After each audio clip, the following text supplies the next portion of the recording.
Vamos a meditar en esta hora, hermanos, en el libro de los Salmos, en su capítulo 42 y en el 1 y el 2 solamente. Dice así en el nombre del Señor Jesús: como el ciervo brama por las corrientes de las aguas, así clama por ti, oh Dios, el alma mía. Mi alma tiene sed de Dios, del Dios vivo. ¿Cuándo vendré y me presentaré delante de Dios? Amén.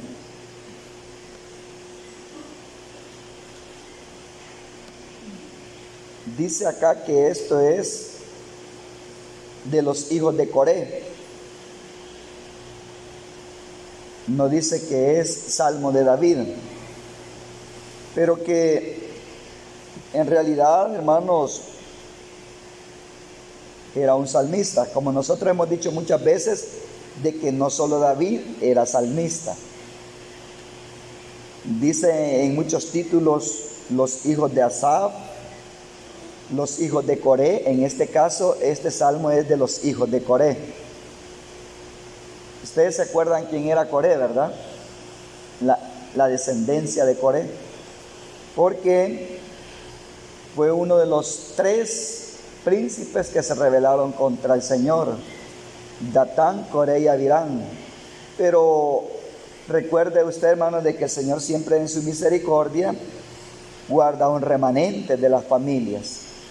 Aunque el Señor se había enojado con Saúl, también quedó un hijo de Saúl, aunque sea lisiado, pero quedó uno, por el cual David, hermanos, mostró su misericordia para con la promesa que había hecho con Saúl de tener misericordia si quedaba uno de su familia. Así sucesivamente, hermanos, el Señor siempre tiene misericordia de las familias.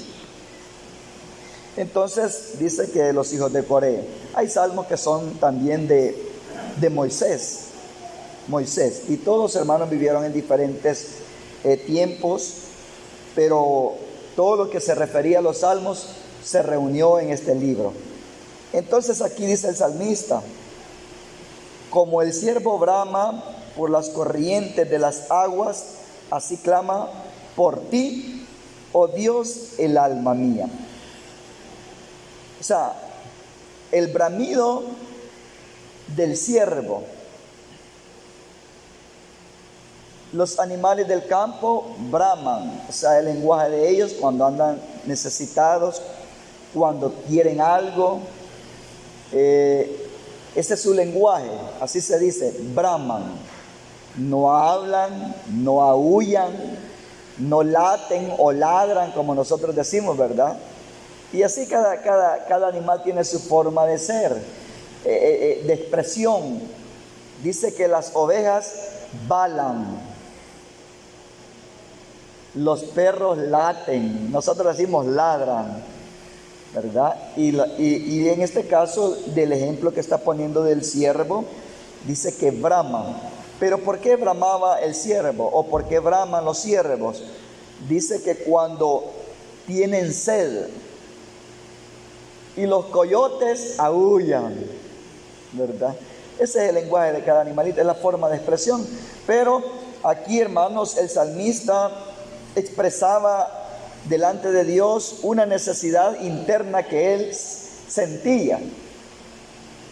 El salmista aquí estaba expresando su testimonio. Muchos de nosotros, hermanos, si nos dieran el tiempo, que ahora ya no se practica, pero el tiempo existe. Después de cada predicación, hermanos, primero es el tiempo de las alabanzas. Dice la Escritura que todo se haga en orden y decentemente. Primero es el tiempo de las alabanzas. Posteriormente es, hermanos, el tiempo de compartir la palabra del Señor. Seguido de ello viene el tiempo de acciones de gracia. No necesariamente significa que usted va a dar pollo, va a dar comidita cuando se dice acción de gracia. Acción de gracia es expresar una gratitud delante de Dios, ¿verdad? Que se haga con todo el corazón. A lo que nosotros le decimos tiempo de testimonio. Pero nos hemos acostumbrado a que la mayoría solamente ocupa el tiempo en algo muy relevante. Cuando el Señor lo sanó, o cuando el Señor lo libró de la muerte. Así nos hemos acostumbrado de expresar nuestra gratitud al Señor solamente cuando hay casos muy relevantes. Y eso está bien. Y con el acto de presencia, pues nosotros mostramos gratitud también. Y cuando se le encanta al Señor también se muestra gratitud. Hay muchas formas de agradecerle al Señor.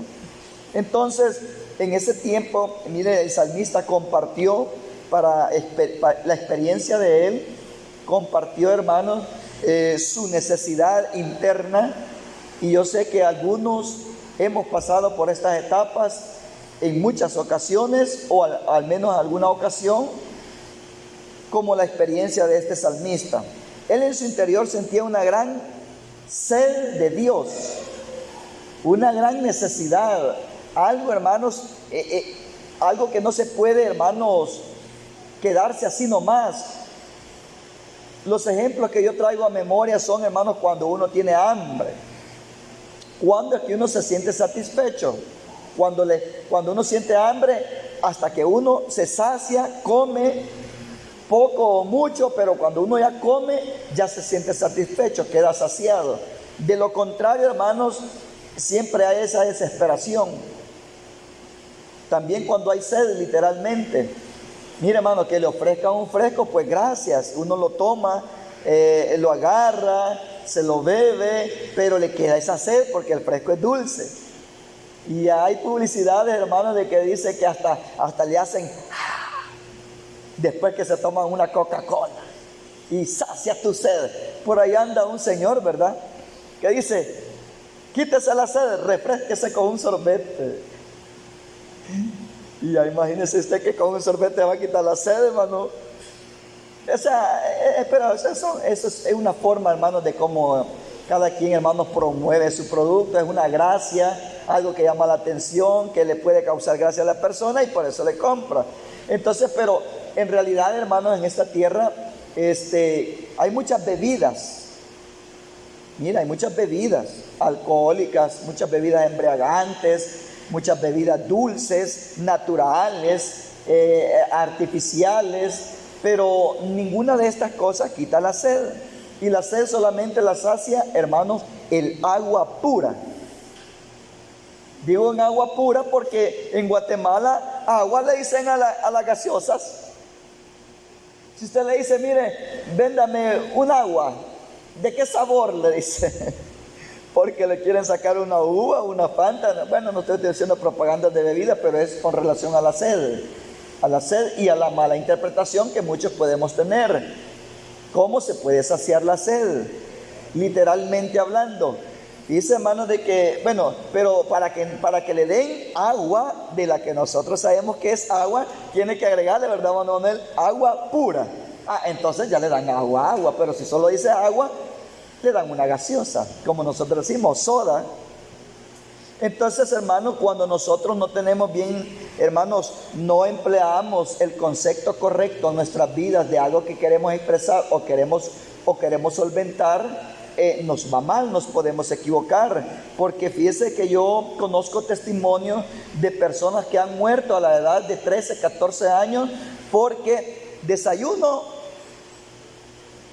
soda, almuerzo, soda, y cena, soda.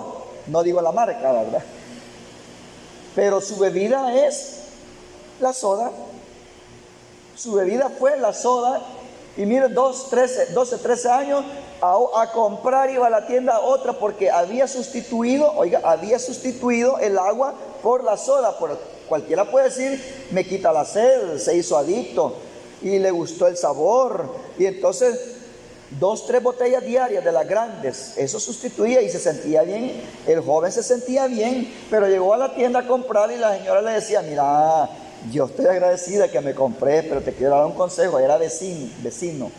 Te doy un consejo, le decía, de que ya no tomes mucha soda, le dice, porque te va a hacer daño. Enfrente de él, el muchacho se desmayó.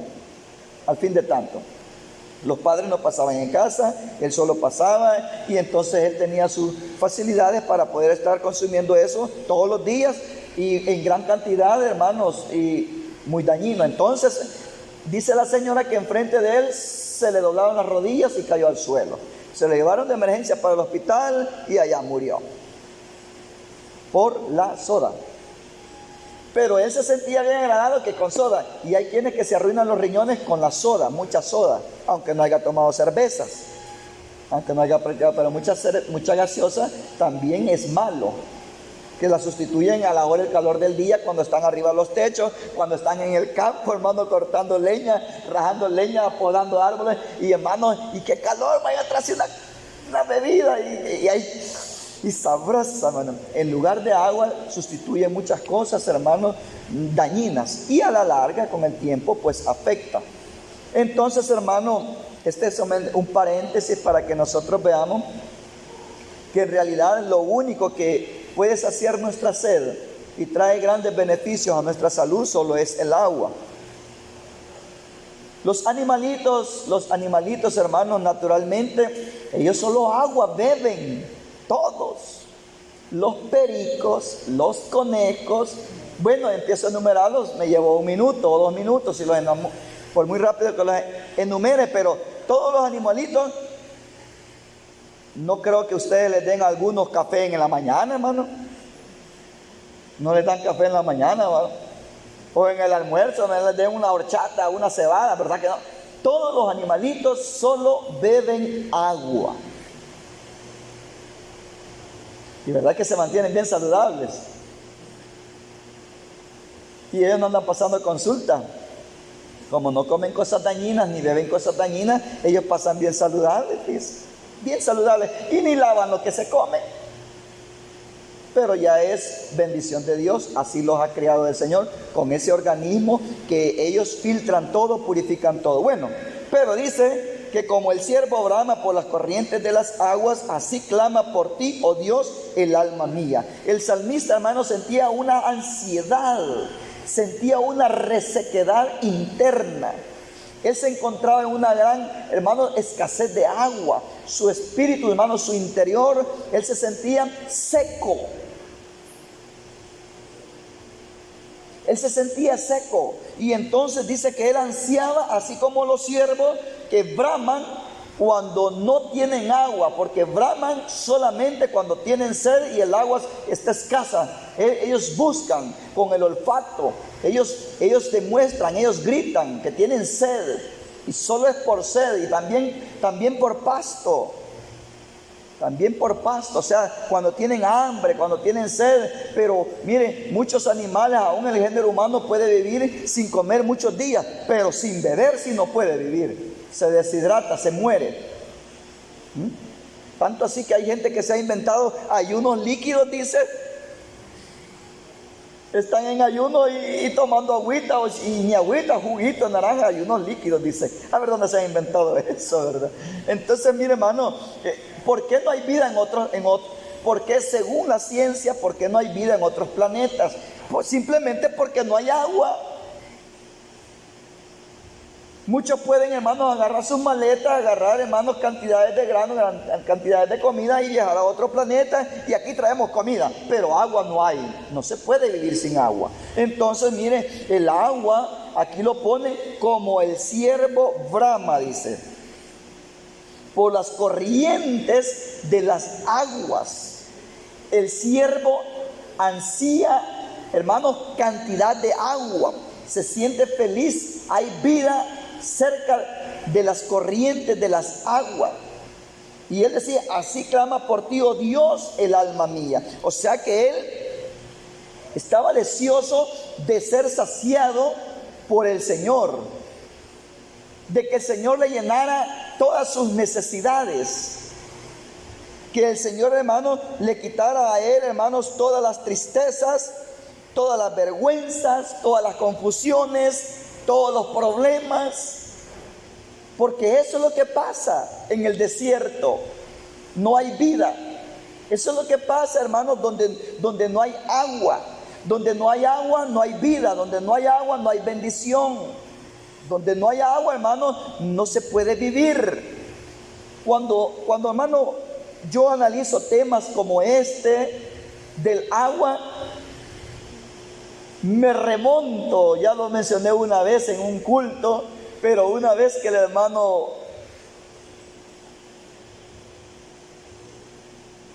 se me olvidó el nombre, el hermano tenía un terreno allá que por Oriente, el hermano Álvaro, no sé cuántas manzanas eran, hermano, y había salido un cliente. Al final no sé qué pasó, pero la experiencia les voy a contar.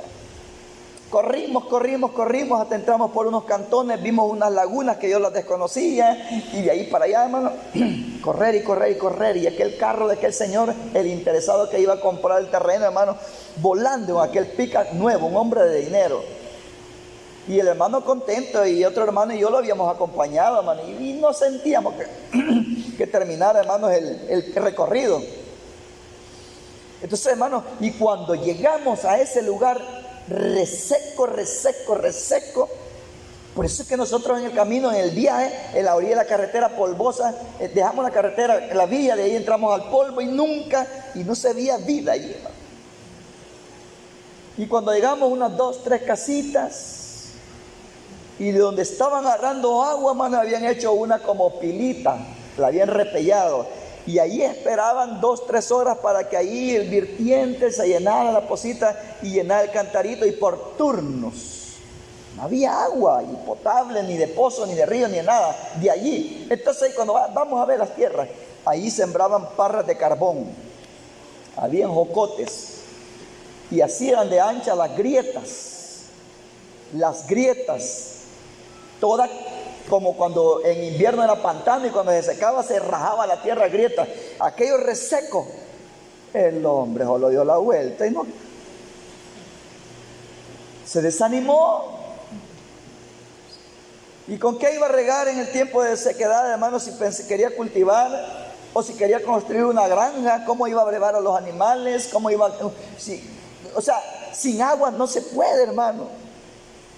Entonces, de igual manera, el salmista estaba poniendo el ejemplo, que sin Dios el hombre está muerto, sin Dios el hombre está seco, sin Dios el hombre está necesitado todo el tiempo, pero con Dios el hombre está satisfecho.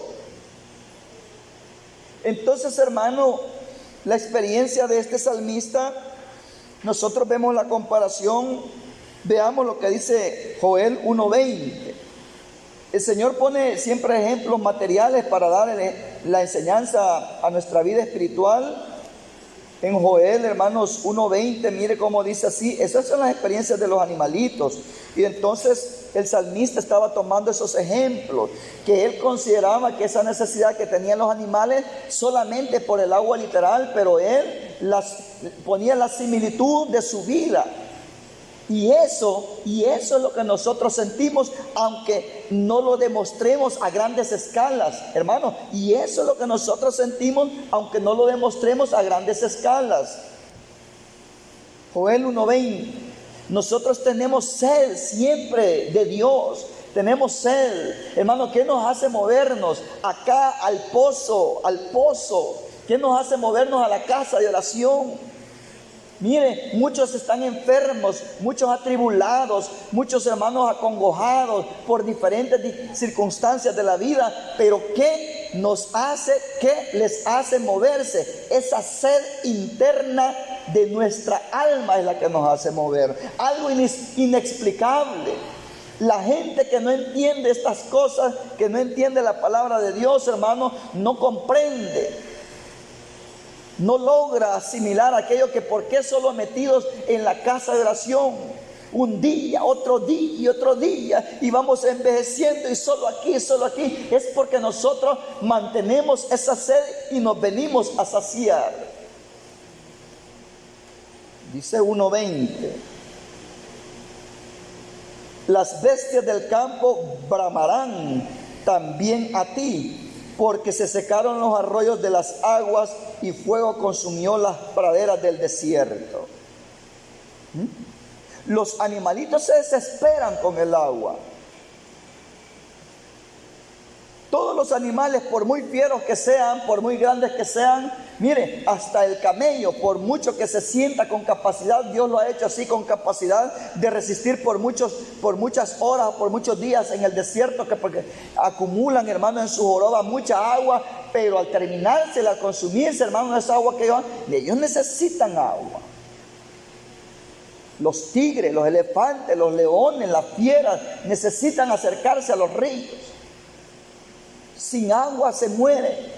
Sin el Espíritu de Dios, sin Dios el hombre es muerto. Sin el Señor, hermano, la persona está muerta. Sin el Señor la persona no vive. Sin Dios, hermano, como dice, separados del Señor no podemos hacer nada. O sea, hay un completo desamparo. Mire, Salmo 36, 8, aquí atrásito. Salmo 36, 8. Dice, serán completamente saciados de la grosura de tu casa, y tú los abrevarás del torrente de tus delicias. Mire qué es lo que causa, hermanos, el Señor como simbolismo de agua. El agua sacia nuestra sed. El agua, hermanos, nos da tranquilidad, nos rehidrata, nos mantiene todos los órganos en buen estado.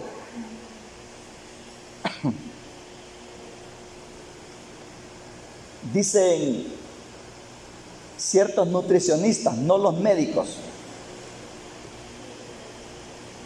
dicen que uno al levantarse debe tomarse un vaso de agua. No vamos a decir con agua, porque esos son legalismos. Está correcto, un vaso de agua. La gente dice un vaso de agua. Deme un vaso de agua, quiero ver si es de agua. No, vaso de agua, el Señor así, Jesús así dijo. Dice que es bueno tomar agua al nomás levantarse un vaso, porque nuestro hígado, nuestros riñones y nuestra sangre lo necesita. Y de ahí después del desayuno, otro vaso de agua. Ya como el almuerzo, agua. Como a las 3, otro poquito de agua. Y antes de acostarse recomiendan también agua, para que el cuerpo se acueste hidratado y en perfectas condiciones. Pero lo que uno hace al nomás levantarse es tomar café. Y dice que los riñones, el hígado y la sangre no necesitan café. El café lo puede beber, pero primero dicen que el agua, aparte de eso, sirve para la piel. Y entre más hidratado esté uno, dice que los órganos y aún todo el cuerpo retrasa el envejecimiento. Bueno, son estudios que ha tenido la gente. Entonces, mire, hermano, el agua en realidad es muy importante. Pero ¿a qué voy yo tanto con el agua? Porque el agua es el Señor. El agua es el Señor. Así como el agua literal es muy importante para toda nuestra vida, para nuestro ser, así el Señor. Y nunca nosotros debemos de cambiar esa agua que es Dios por sustituirlo por otra cosa que pretendamos reemplazar nuestras necesidades. No sé si me están entendiendo. Entonces, dice aquí, serán completamente saciados de la grosura de tu casa, y tú los abrevarás del torrente de tus delicias. O sea, el Espíritu de Dios es el único que a nosotros nos mantiene satisfechos, ¿sí? Del torrente de tus delicias. Donde hay agua y bendición. Donde hay agua, hermanos, hay vida. Mire la gente que vive en las zonas costeras, en los ríos, viven de la pesca y de ahí también sacan agua para riego. O sea, es bendición.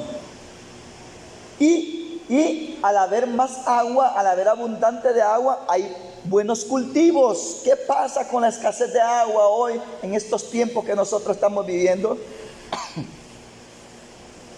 3 años y medio no llovió. 3 años y medio no llovió y se perdió y no hubo granos en Israel. Hasta el pasto se secó por no llover y las bestias no tenían que comer. O sea, hubo hubo, hermanos, hambre, había granos, había agricultores, pero no había agua. ¿Se da cuenta qué importante es? O sea, el agua, símbolo de bendición, genera mucha bendición. Pero hay agua en los ríos ahorita, hay agua en los chorros, pero agua, lluvia, ¿verdad que se está escaseando? Pregunto, ¿y los que sembraron perdieron su cultivo por falta del agua? Mucho testimonio que mucha gente ha sembrado, ha cultivado y pensó que iba a seguir lloviendo y ya no. Ahora con estas 2, 3 lluvias seguiditas, a saber si ya van a animarse a cultivar. Y el problema es que el agua agarra para donde Dios la manda. Uno piensa, ya comenzó, y comienzan en Oriente, y ya no llovió en Oriente, se va para Occidente la tormenta. Pero, ¿qué es lo que causa la bendición? Los agricultores compran el grano mejorado, los agricultores tienen su buen abono. Está bueno todo eso, es excelente, pero si no hay agua no sirve. Así es. El hombre puede considerar tener todo lo necesario, el hombre puede considerar estar bien, pero sin el Espíritu de Dios está seco. Porque dice, serán completamente saciados de la grosura de tu casa, y tú los abrevarás del torrente de tus delicias, porque contigo está el manantial de la vida. ¡Qué bendición! Hermano, no se nota, nosotros estamos practicando lo mismo, nosotros estamos en la común fe, nosotros creemos lo mismo, nosotros tenemos la misma visión y la misma misión, nuestra salvación, la salvación de nuestras almas, pero en realidad lo que nos mueve es cuando hay hambre y sed de Dios. Cuando alguien es bastante comelón, se nota, hermano. Cada rato come, pide bastante y que ya no hace 3 tiempos, no que 4 tiempos. Pero ¿cómo está esta persona? O sea, la glotonería es mala. La glotonería es mala. El Señor ha dejado todo en orden. Entonces es necesario comer lo normal. Es necesario saciarnos lo normal. Hasta la mucha agua es malo, dicen también. Imagínense, es malo. Pero es malo dejar de beber. Entonces, dice aquí otro textito. Veamos. Isaías 41, 17. Isaías 41, 17. Dice aquí el profeta: los afligidos y menesterosos buscan las aguas y no las hay. Seca está de sed su lengua. Yo el Señor los oiré. Yo el Dios de Israel no los desampararé. ¿Quiénes son los que buscan? ¿Quiénes son los que buscan el agua? Los afligidos y menesterosos buscan las aguas y no las hay. Seca está de sed su lengua. Yo el Señor los oiré. Yo el Dios de Israel no los desampararé. ¿Se da cuenta? El Señor está pendiente. El Señor sabe de qué tienen necesidad las almas. Es que en realidad, hermano, nadie muestra interés porque las almas se salven. Nadie se esfuerza ni nadie se sacrifica para que las almas se salven. Aún, hermano, cuando la persona ha obedecido y después le falla al Señor, poco le da que su simiente, su familia, sus primos, sus hijos, quien se sea, que estén con oportunidad de salvación. Note lo que estoy diciendo. No tengo nada que ganar ya y hay que ver a cada quien. Entonces nadie muestra ese interés. Nadie se esfuerza ni se sacrifica por las almas, por aquellas almas que están con sed, por aquellas almas, hermanos, que en realidad quieren de Dios, pero que hay una oposición entre su carne y su alma, como le dice el apóstol Pablo a los Corintios. que hay una oposición, aún nosotros tenemos esa lucha, pero cuando se está en el mundo no hay guerra, sino que todo cuerpo, alma y espíritu se ponen de acuerdo para buscar las cosas del mundo y saciar su sed en todos los placeres de este mundo, y ahí están entretenidos. No hay guerra, no hay batalla, no hay lucha. El cuerpo, alma y espíritu del ser humano, hermanos, se ponen de acuerdo para hacer lo que les da la gana, lo que consideran que con eso se sienten bien y se sienten satisfechos. Pero cuando la persona quiere buscar de Dios, esta persona, hermano, empieza una lucha entre su interno y su carne. Entre su interior y su carne empieza esa batalla. Quiero ir y la carne le dice no, quiero cambiar y la carne le dice, y empieza esa batalla y se oponen entre sí, dice el apóstol. Entonces, cuando ya venimos al Señor, ¿quién me está ayudando a pelear mis batallas? ¿Quién me está ayudando a que me congregue? ¿Quién me va a traer? ¿Quién me está impulsando? Vamos. ¿Verdad que nadie? El hermano Gerardo no le estoy llamando todos los días. Hermano, acuérdate que hoy es culto, venga. Hermano, lo voy a traer. Hermano, venga. Hermano, acuérdate que el consejo, o sea, me explico. Cada quien, hermano, voluntariamente por su necesidad interna busca al Señor. El Señor mandó a los discípulos, cuando los mandó de 2 en 2, la misión de los 70, a predicar las buenas nuevas. Oiga, una cosa es predicar las buenas nuevas de salvación, una cosa es dar el mensaje, pero dar el mensaje no significa que usted está trabajando por las almas. Cada quien va a trabajar por su propia cuenta, ¿verdad que sí, hermano? Así es, cada quien va a trabajar por su galardón. Cada quien se va a esforzar por su recompensa. El pregón del Evangelio son las noticias de cómo debemos de hacer para poder heredar las promesas de Dios. ¿Qué debemos de hacer? ¿Qué requisitos necesita? Ese es el mensaje del Evangelio. Aquellos hombres iban predicando el Evangelio y cuando no le recibían, dice que sacudían los pies y se iban porque no le querían ni abrir la puerta, lo rechazaban. ¿Qué más podían hacer? Y aquellos que le recibían, entonces le predicaban el Evangelio y aquellos eran bautizados, y de ahí que perseveraran.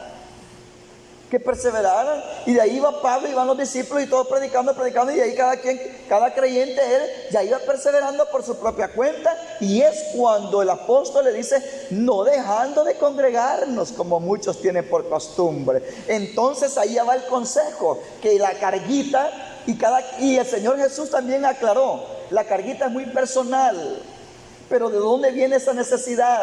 ¿De dónde viene ese esfuerzo? De lo que usted y yo sintamos. Aún el Señor Jesús, cuando llamó, mire, el Señor Jesús que vino a derramar su sangre para salvar al mundo entero, aún Él mismo aclaró cuando Él andaba haciendo el llamamiento, y Él dijo, el que quiera venir en pos de mí, niéguese a sí mismo, tome su cruz y sígame. El que quiera. Hasta el Señor andaba buscando, sí, él mucho amor, pero Él quería gente voluntaria, no a la fuerza. El que quiera venir, o sea, el que tenga sed, busque el agua. En pocas palabras, el que tenga sed, busque el agua. Y no todos tenemos al mismo tiempo la misma sed, ¿verdad? Depende de su fatiga, depende de su cansancio, depende del lugar donde esté, así consume más agua, unos menos, unos más, unos menos, unos más. No todos bebemos agua al mismo tiempo, no estamos sincronizados. Entonces, hermano, aquí decía así, veamos. El apóstol, hermanos, muy claro les hablaba a los discípulos, o sea, a la iglesia le hablaba muy clarito. ¿Por qué razón, hermano? Es que esto es, hermanos, porque nosotros tenemos que trabajar unánimes, combatiendo por nuestra común fe la salvación de nuestras almas. Yo les decía hace poquito que nadie va a trabajar por uno, sino que uno mismo. Aquí quien sentía una gran sed era el salmista, y él decía: ¿cuándo vendré y me presentaré? Oiga, ¿cómo decía aquí? ¿Cuándo vendré y me presentaré delante de Dios? El salmista decía estas palabras porque él estaba sintiendo esa sequedad espiritual. Él se sentía. El médico no es bueno si usted no colabora con él. Doctor es una cosa y médico es otra cosa. Doctores hay en leyes, en un doctorado, una profesión bien especial, profunda. Pero médico es el que se relaciona con la medicina.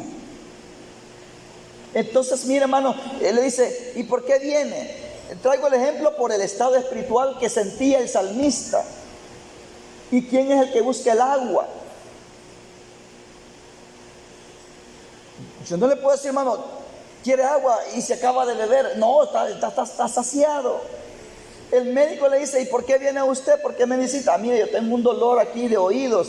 Y se lo ha apoyado, le entró un animalito de la más revisar. O cuénteme que le ha dado gripe. Y empieza ahí a conversar con la persona. Entonces ya se puede decir. Empieza. Entonces, pero ¿quién más? Oiga, ¿quién es el que hace el trabajo? Por el conocimiento que tienen los médicos de su historial, de su experiencia que le está contando, entonces le da lo que usted necesita. No sé si me están entendiendo. Pero si usted va al médico: yo tengo un dolor, pero deme algo bueno. Yo no sé qué tengo. No le puede dar nada. No le da nada, aunque así se busque al mejor médico. Entonces, ¿quién es el que siente perfectamente su estado de salud? Perfectamente cómo se siente. ¿Quién es? Uno mismo.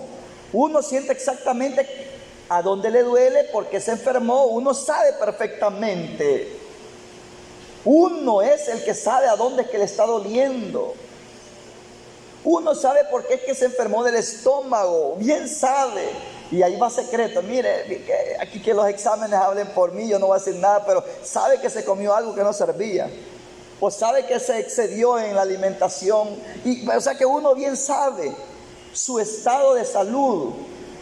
Y uno bien sabe también cuando tiene hambre, su organismo le pide, sabe cuando hay sed. Entonces el salmista, él se sentía en esa condición. Y por eso es que él dice: ¿cuándo me presentaré? Mire, ¿cuándo vendré y me presentaré delante de Dios? O sea que él no está diciendo: ¿y cuándo nos vamos a presentar, hermanos? No, él, su experiencia. Por eso que él decía que él tenía hambre y sed. Él dice: como el siervo brama por las corrientes de las aguas, así clama por ti, oh Dios, el alma mía. Mi alma tiene sed de Dios, del Dios vivo. O sea, él quería estar cerquita de Dios, contemplar su hermosura. Él quería congregarse, él quería cantarle, él quería saborear su palabra, él quería estar en armonía con Dios. Él sentía. Por eso, ¿cuándo vendré y me presentaré delante de Dios? Él. Entonces hay una autoevaluación, y es ahí cuando la persona por sí, hermanos, con la ayuda de Dios, busca al Señor. ¿Se da cuenta cómo es la obra de Dios?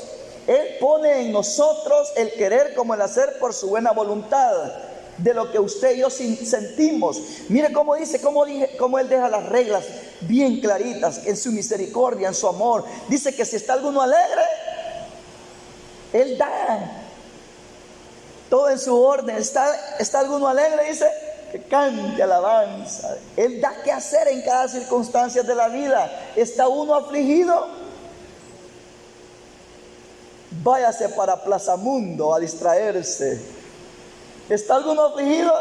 Váyase a pescar al río para que se le pase la aflicción. ¿Está alguno afligido? Váyase para las ruedas a divertirse. No, el Señor da exactamente qué hacer. Mire qué misericordia de Dios. Él nos da toda la salida a los problemas, toda la salida a nuestras necesidades. ¿Está alguno afligido? Haga oración. ¿Tiene alguien sed? Busque de beber. que yo le daré agua gratuita, sin dinero y sin precio. ¡Qué bendición de Dios! Entonces es según la necesidad. Isaías 55:1. Isaías 55:1. Mire cómo dice aquí. Esto es la profecía de lo que el Señor, hermanos, manifestó allá en el libro de Juan. Isaías 55:1. Dice así: a todos los sedientos. Pero si alguien no tiene sed, no va a llegar. ¡Qué bendición más grande! Mire, a todos los sedientos venid a las aguas, y los que no tienen dinero, es que para el reino de los cielos, es que para buscar al Señor, es que para salvarse, para saciarse, para estar lleno de Dios, no se necesita dinero. Para sentir felicidad, solo se necesita sentir su presencia. Lo que sucede es que nosotros tenemos que aprender a vivir dentro del Evangelio. Yo solo veo la experiencia, hermano, de aquellos grandes siervos, de aquellos grandes profetas, de los profetas. Ellos, miren, Elías errante. No dice, yo no encuentro que tenía esposa, que tenía hijos, que tenía familia. Pueda que sí, pero no hay registro. Y él se desplazaba fácilmente para todos lados, hermano, para donde el Señor lo mandaba. Y feliz por donde quiera él andaba, y sobrevivió, y el Señor se lo llevó. El apóstol Pablo lo dejó todo y sobrevivió, y el Señor se lo llevó. O sea, está esperando, pero ya está la promesa. Y Lot, de estar en el palacio, se fue a vivir a Zoar, donde no tenía nadita, pero ni un vaso se pudo llevar. Pero iba guiado por Dios, por aquel que sacia y aquel que llena. Y aprendieron. Y también el apóstol Pablo dijo: sé vivir en abundancia y he aprendido a vivir en escasez. Y esta gente, hermano, eran guiados por Dios, porque Él los sustentaba, Él los guardaba. Habacuc dijo unas palabras, porque media vez esté Dios. O sea, la realidad de la palabra con lo que se vive en la actualidad como que no encaja, como que no da. ¿Cómo era posible? Son dos cosas diferentes. ¿Cómo era posible que Habacuc dijera esas palabras, aunque no haya nada en Jerusalén, aunque haya destrucción? Mire, no solo bendición de alimentos, sino que destrucción añadiéndole a esto. Él decía: con todo yo me gozaré en el Señor, porque Él es que hace estar sobre mis alturas y mis pies como de gacela, o sea, como ciervo. O sea, el Señor es el que mantiene. Si el Señor está, no falta nada. O sea, ¿se han dado cuenta ustedes que si hay un dicho, verdad? Que me falte todo, Señor, menos tú. Porque Él es fuente de aguas vivas, que de donde Él depende todo lo que nosotros necesitamos. Entonces, dice así: a todos los sedientos venid a las aguas, y a los que no tienen dinero, venid y comprad y comed. Venid, comprad sin dinero y sin precio vino y leche. A todos los sedientos, venid. El Señor no andaba jalando a la gente, no andaba llamando, aunque a los que tenían sed. Y todas las almas de los seres humanos, hermanos, tienen sed, pero no acuden al llamado. Qué bendición cuando el Señor hace la obra en las personas. Mire cuántas personas sienten sed y se niegan a buscar esa agua viva. Hay un joven que hace poco ha aceptado en Jabalín, el hermano Nelson Martínez, aceptó una vez, se salió y hoy con todo, regresó, hermano, con todo lo que le había pasado, hermano, malas experiencias de la vida, porque no se halla nada, en el mundo no se halla nada. El mundo, como dice el himno, que no sé si hoy lo cantaron, el mundo es un desierto que agua para el alma no puede producir. Y bien hecho está ese himno. Y en ese desierto dice que nuestra alma transitaba, muriéndose de sed, hasta que viene este muchacho y se entrega al Señor y es librado de las garras del enemigo. Dice que solamente en el Señor hay bendición, solamente en el Señor hay satisfacción, solamente en el Señor llega el hombre a anclarse. Y no hay otro lugar que sea el Señor. Por ahí viene una familia buscando al Señor. Dentro de poco también van a recibir a buscar al Señor. Y mire qué bueno, hermano, el concepto que tiene la iglesia. Eso es lo bueno, el concepto que tiene la iglesia. Que aquí no se está llamando, ni insistiendo, ni jalando de la mano y que vaya a traerlo y que llámelo y que lo están arrastrando. Eso no funciona. Y cuando la persona tiene sed, de Dios, esta persona empieza a buscarle y el Señor lo llama de una o de otra manera. Lo llama, pero cuando la persona viene arrepentida y esta persona, ella misma busca y viene, ella misma sin necesidad de ayudas humanas, sino que el Señor pone en su corazón que le busque. Esa es la obra, cuando Dios toca los corazones. Cuando Dios toca el corazón de la persona viene humilladamente arrepentida, llora compungido, hermano, y se decide entregar por todas al Señor. Esa es la obra de Dios. Cuando la persona busca al Señor. De lo contrario, hermanos, quisiéramos nosotros, si la obra fuera de los hombres, tratáramos de ver cómo nos ingeniamos una estrategia para traer a nuestros hijos, a los nietos. Y aquí está, no, pero mire, si usted está aquí, le voy a dar $5 semanal para el pasaje y queriéndolos enamorar de una manera. Si usted viene aquí, mire, los domingos damos comida, venga, y cualquier cosa que inventemos, no vienen. Solamente el que tiene sed de Dios es que le busca. Repito, ¿cómo es que nosotros estamos aquí todos los días? Porque sí sentimos esa sed. Y solo el Señor puede saciarnos. Solo Él. ¡Qué bendición! Cuando el Señor hizo obra en nosotros, hermanos, sus experiencias las conocen también, sus testimonios. Cuando el Señor hizo obra en nosotros, hermanos, lo hicimos con lágrimas. Le recibimos llorando de gozo, de alegría. Y el Señor nos ha dado de beber esa agua. Y dice que el agua es el Espíritu de Dios que iba a morar en nosotros. Eso es lo que no nos deja estar tranquilos. Eso es lo que nos mantiene en movimiento.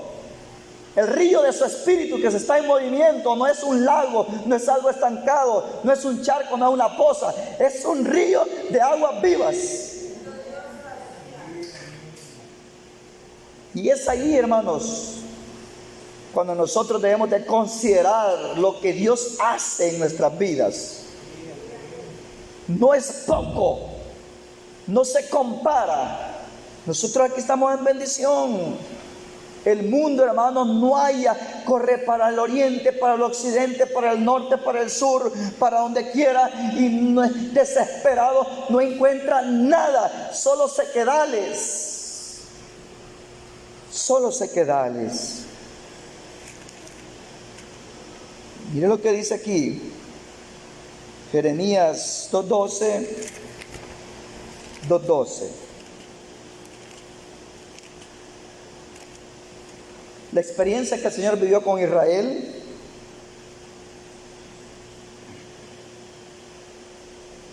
dice así: 2:12. Espantaos cielos sobre esto y horrorizaos. Espantaos cielos sobre esto y horrorizaos. Desolaos en gran manera, dijo el Señor, porque dos males ha hecho mi pueblo. Me dejaron a mí fuente de agua viva y cavaron para sí cisternas rotas que no retienen agua. Mire, hermanos, la confusión de Israel.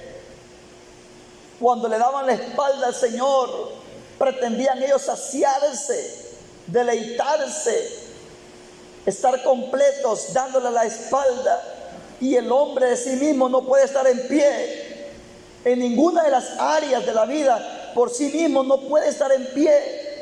El hombre, hermanos, sin el Señor está seco, está muerto.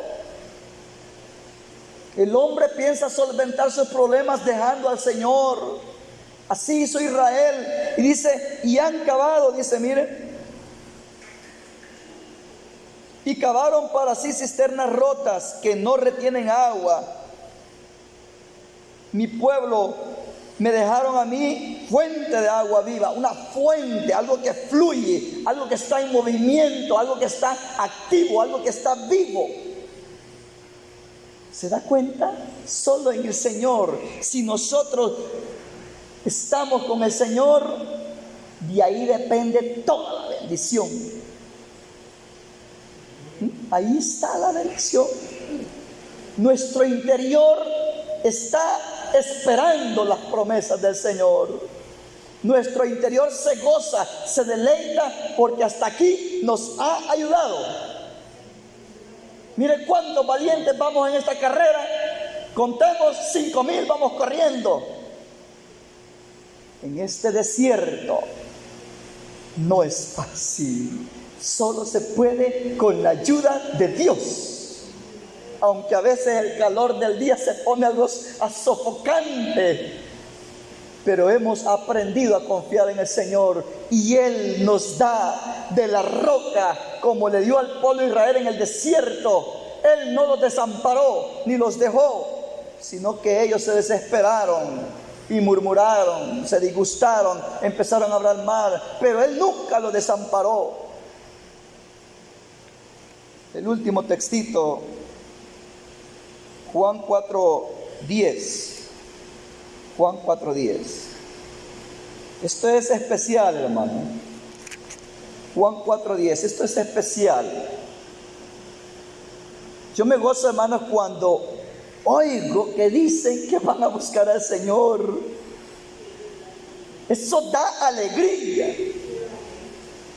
Y como de Dios es la obra, saber qué sorpresa nos tiene el Señor por delante. Que de los que menos pensamos, el Señor empieza a traer. Él, el buen pastor, dijo en Isaías: yo los oiré y no los voy a desamparar. Él es el que se encarga de cada alma. Nosotros ni cuenta nos damos. Ni cuenta nos damos. Mire, el apóstol Pablo quería pasar a predicar a cierta región y el Señor le dijo: no, allí no, aquí a este lado es. Nosotros a veces cultivando, a veces aquí hay buena tierra negra, hasta con humus, dice uno que es de la mejor, y tal vez arena, allá abajo piedra, y no le dan las plantas. El Señor es el que tiene el control de todo. La bendición es cuando nosotros, hermanos, hemos comprendido la palabra y hemos echado mano de lo que el Señor nos ha provisto, fuente de aguas vivas. Y eso es lo que el Señor, así como la obra que hizo en nosotros, así también la hace, y la va a hacer con los que faltan. Solo resta de que siempre haya alguien que vaya como la punta de la lanza, que haya alguien que vaya a la vanguardia, que haya gente valiente, para que aquellos que vengan llegando vean el buen ejemplo y haya un legado, como dice la gente. Y haya un legado. Que casi ya no podemos levantar los pies, pero los que vienen con rodillas fuertes, y que vean ejemplos de gente valiente que ha luchado, ha vencido y ha coronado su carrera dentro de la fila de la fe. Dice así, Juan 4:10. Respondió Jesús y le dijo: si conocieras el don de Dios y quién es el que te dice, dame de beber, tú le pedirías a él y él te daría agua viva. ¡Qué bendición! Y él te daría agua viva. Ese es el Espíritu de Dios que da en aquel que le recibe. Y desde que recibimos el Espíritu de Dios, no podemos estar quietos. No podemos estar quietos. Y nadie nos puede detener tampoco, porque Dios está con nosotros. Así de que, hermanos, sigamos adelante. Recordemos, el Señor es fuente de aguas vivas. Y media vez nosotros estemos cerca de las corrientes, de las aguas, dice aquí el salmista, dice así, mire: será como árbol plantado junto a corrientes de agua, que da su fruto en su tiempo y su hoja no cae. Y todo lo que hace prosperará, todo lo que hace prosperará, por estar cerca, por estar con la fuente de agua vivas. Ese es nuestro Dios. Paz del Señor Jesús a todos, hermanos.